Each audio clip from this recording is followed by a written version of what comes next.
Okay everyone, so I am sure कि आप लोगों का confidence level day by day बढ़ते जा रहा होगा एमसीक्यू सॉल्व करने में। सो हम लोग क्वाड्रेटिक इक्वेशन के पार्ट 2 के एमसीक्यू सॉल्व कर रहे हैं। तो लेते हैं question number 6, the sum of the reciprocal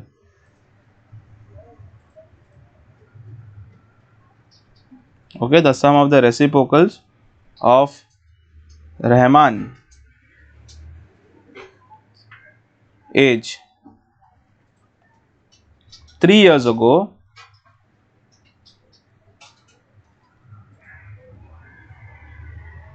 and 5 years ago, 5 years from now, is 1/3. The present age of Rahman will be, so आपके पास ऑप्शंस क्या क्या है? आपके पास ऑप्शंस है A 7, आपके पास B ऑप्शन है 10 and you have option as C as 5, D as 6. so basically मैंने इस सेशन में वर्ड प्रॉब्लम्स पे फोकस किया है, उसके रिलेटेड हम लोग ने क्वेश्चंस बनाए हैं। सो एट प्रेजेंट हमारे पास इतनी इंफॉर्मेशन है कि हमें रहमान की एज फाइंड आउट करनी है। ओके एंड अगर आपने मेरे क्वाड्रेटिक इक्वेशंस के वर्ड प्रॉब्लम्स के लेक्चर अटेंड किए रहेंगे तो मैंने उसमें हमेशा कहा है कि age is always added, age is always added and subtracted अगर उसमें कम करने का है, मल्टीप्लाई और डिवाइड कभी नहीं होगी एज। सो इफ रहमान की age, if I keep it age X, Rahman की एज अगर मैं एक्स रख दूं, सो 3 years ago उसकी एज रहेगी x-3 एंड आफ्टर 5 years उसकी एज रहेगी x+5। ओके एंड उसने क्या कहा है, ये इंपॉर्टेंट लाइन आपको भूलना नहीं है, the sum of the reciprocal of Rahman's age. ठीक है, रेसिप्रोकल मतलब क्या? उल्टा। Reciprocal means what? उल्टा मीन्स 2 का रेसिप्रोकल विल बी 1/2, 3 का reciprocal will be 1/3। So basically 3 years ago का रेसिप्रोकल क्या रहेगा?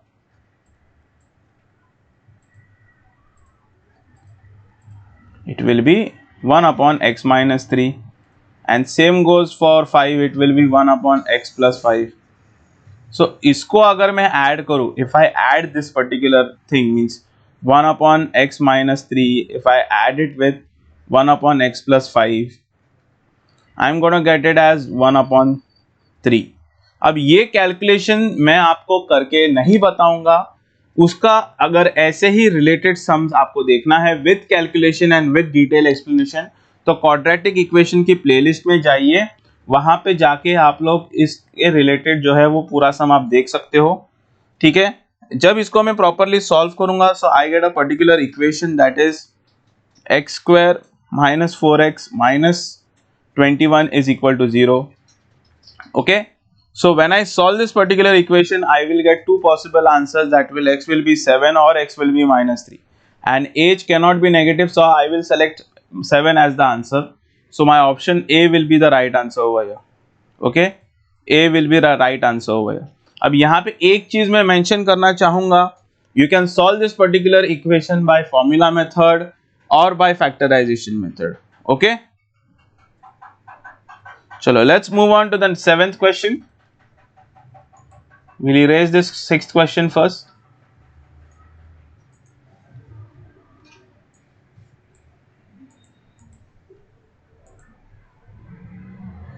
Okay, what's the 7th question now? What's the 7th question now?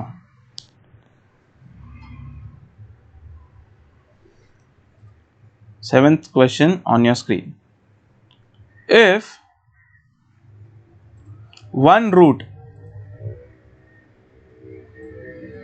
of equation, okay, if one root of equation 4x² - 2x + 4 plus k minus 4 is equal to 0 is reciprocal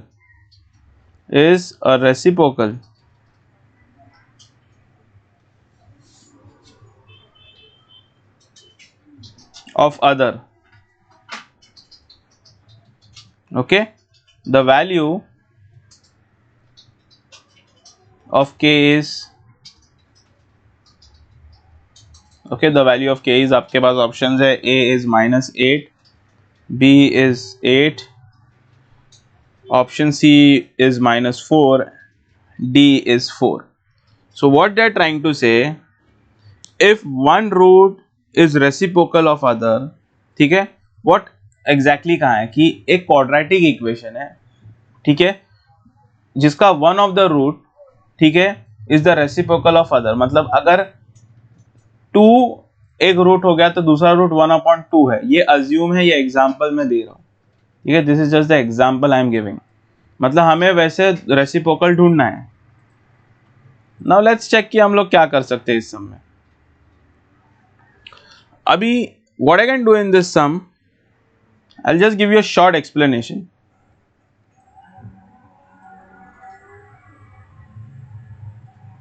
ना root का मतलब क्या है, root हम लोग जो value मिलती है फैक्टराइजेशन मेथड और फॉर्मूला मेथड के बाद x के जो दो पॉसिबल वैल्यूज रहते हैं वो root.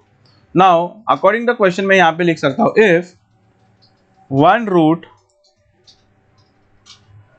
Is reciprocal, if one root is reciprocal of other, मतलब दूसरा root is the reciprocal of other, then the product will be, ठीक है, रेसिप्रोकल यानी कि अगर एक रूट 3 है तो दूसरा रूट 1/3 हो सकता है, तो हम लोग प्रोडक्ट कर सकते हैं ना, ठीक है, प्रोडक्ट क्या कर सकते हैं, alpha multiply by 1/α is equal to k -4/4, ठीक है। अब ये क्या है, ये एग्जैक्टली क्या कर रहा हूं मैं, ये अल्फा यानी कि हम लोग हमारे जो क्वाड्रेटिक इक्वेशन के जो दो रूट्स है वो अल्फा और बीटा रखते हैं, तो हम लोग क्या करते हैं, अल्फा को सेलेक्ट करते हैं और ये प्रॉपर्टी है क्वाड्रेटिक इक्वेशन की, जो दोनों रूट्स है वो मल्टीप्लाई हो सकते हैं, तो ऐसे हम लोग करेंगे तो अल्फा अल्फा जो है वो, और 4 कहां से लिया बच्चों, दिस इज अल्फा ना, बराबर। तो हमारी इक्वेशन जब हम बनाते हैं, जब हम इक्वेशन फ्रेम करते हैं तो हम लोग क्या करते हैं, alpha plus beta x square minus alpha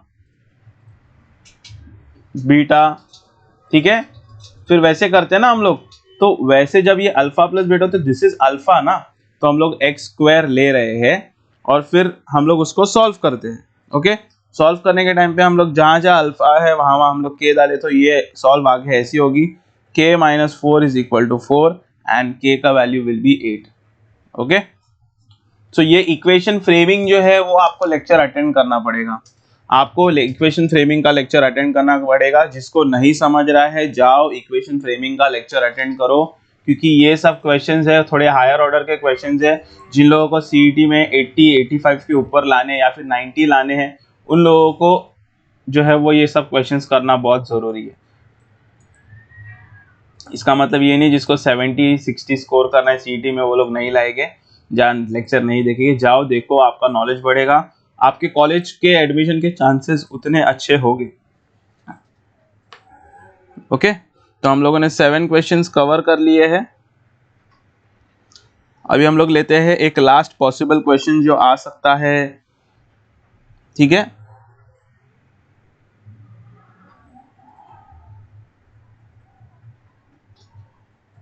चलो एक लास्ट पॉसिबल क्वेश्चन जो मुझे लगता है कि आप लोगों को आएगा, आपके स्क्रीन पे अभी लिख रहा हूं।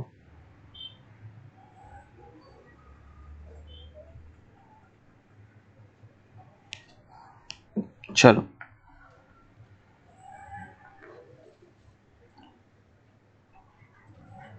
The altitude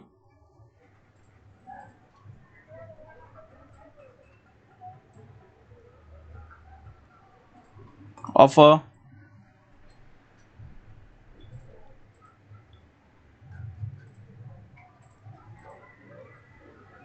right triangle is 7 centimeter less than its base, less than its base, if the hypotenuse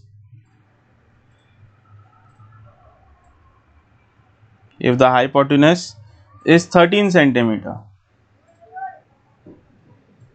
the other two sides of the triangle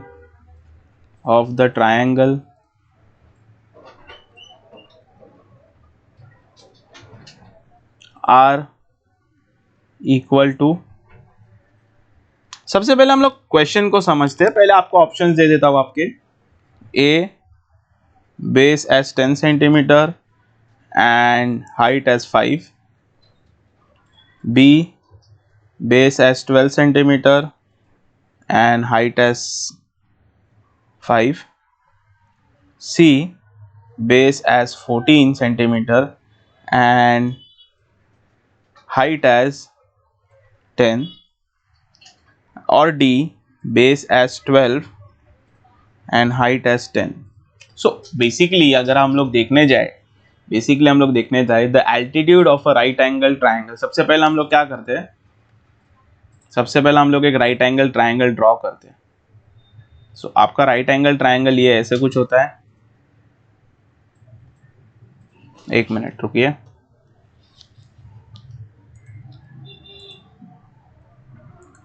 हम लोग क्या करते हैं, राइट एंगल ट्राइंगल को ड्रॉ करेंगे ना तो अपने को थोड़ा सा इजी हो जाएगा.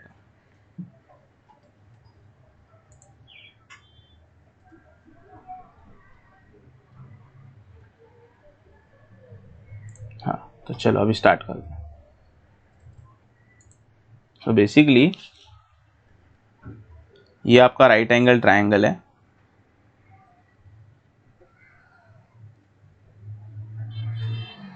ओके उसको अभी इसने क्या कहा है, the height of a right angle triangle is 7 centimetre less than it's base. Means ये अगर समझो ट्राइंगल है ABC, okay, and if I'm keeping BC as the base, this is the base, right? Means if I keep the base as X, the height will be, how much the height will be? 7 centimeter less. Means AB will be 7x minus 7, right? AB will be x minus 7, मतलब 7 कम है ना compared to the base. ठीक है. If the hypotenuse is 13 centimeter, हम लोगों को मालूम है hypotenuse जो है वो 13 centimeter है, then the other two sides of the triangle will be. So basically हम लोग ये राइट एंगल ट्राइंगल कर रहे तो always remember, right angle triangle कर रहे तो पाइथागोरस थ्योरम काम आने वाला है. क्या काम आने वाला है? Pythagoras theorem.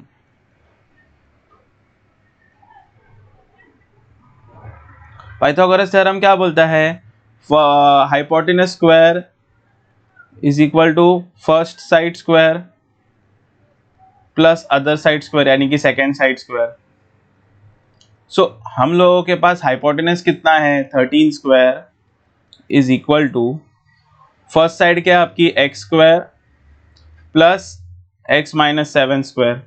सो इसको जब आप करोगे this will be 169, this will be x square, this will be plus, now this x minus 7 will be in the form of a minus b the whole square, which is a square minus 2ab plus b square. So it will get expanded, which will be x square minus 2x into 7, right, minus plus 7 square. So अगर हम लोग expand करेंगे 169 is equal to X square,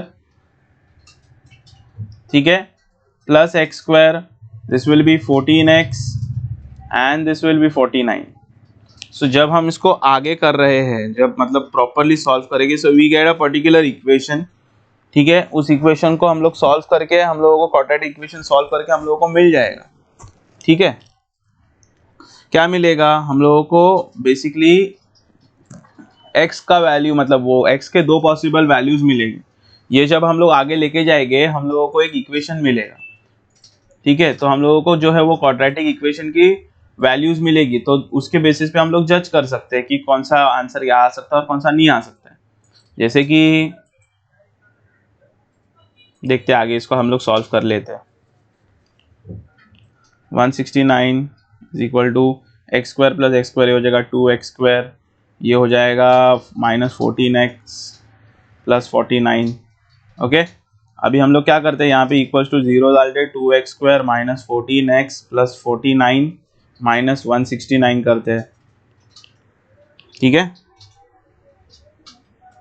तो 169 को अगर हम 49 से minus कर रहे हैं, हम लोगों को क्या मिलता है 120। So 2x square minus 14x minus 120 is equal to 0। तो अभी आप इसको फॉर्मूला मेथड से सॉल्व करो, ठीक है, अभी आप इसको फॉर्मूला मेथड से सॉल्व करो। तो ऊपर की इक्वेशन अगर हम फॉर्मूला मेथड या फिर कोई भी फैक्टराइजेशन से सॉल्व करोगे, इसको चाहिए तो आप रिड्यूस भी कर सकते हो, divide by 2 all sides, reduce करके और इजी हो जाएगा, डिवाइड बाय 2 ऑल साइड्स, मतलब ये हो जाएगा X square minus 7x minus 60 is equal to 0, और इजी हो जाएगा। तो जब आप सॉल्व करोगे तो आपको दो पॉसिबल आंसर मिलेंगे, x इज इक्वल टू 12 और x इज इक्वल टू -5। अभी सॉल्विंग में नहीं बताने वाला हूँ, हर क्वेश्चन में आपसे डिस्कस करूंगा, क्योंकि जो है सॉल्विंग आपको खुद से ही करनी है। सॉल्विंग का अगर डिटेल में देखना है वीडियो तो जाओ, मैंने ऑलरेडी डिटेल में बना दिया है, ठीक है। तो नेगेटिव तो रह नहीं सकता, पॉजिटिव रहेगा 12, तो हमारे पास यहाँ पे ऑप्शन है 12 एंड 5। ओके, 12 एंड 5, सो हमारा option B that will be the answer. So ये थोड़ा कॉम्प्लेक्स सम था 8 वाला, बट मुझे लगता है कि ये आ सकता है। तो ये थे हमारे क्वाड्रेटिक के 8 ऐसे possible questions which can come in your MCQs. Okay, so next time will start something in geometry for your MCQs. I hope कि आप लोग नोट्स बना रहे हो, नोट्स में लिख रहे हो ये questions, because these questions will be helpful for you for your CET exams. And जब भी सीईटी का एग्जाम्स हो गए तो आपके पास एक क्वेश्चंस और आंसर्स के लिस्ट होगी जो आप रिफर कर सकते हो एंड आप लोग अच्छे से स्कोर कर सकते हो। Till then stay healthy, stay happy, bye bye, and next video में आपको मिलता हूँ। चैनल को सब्सक्राइब करना भूलना मत।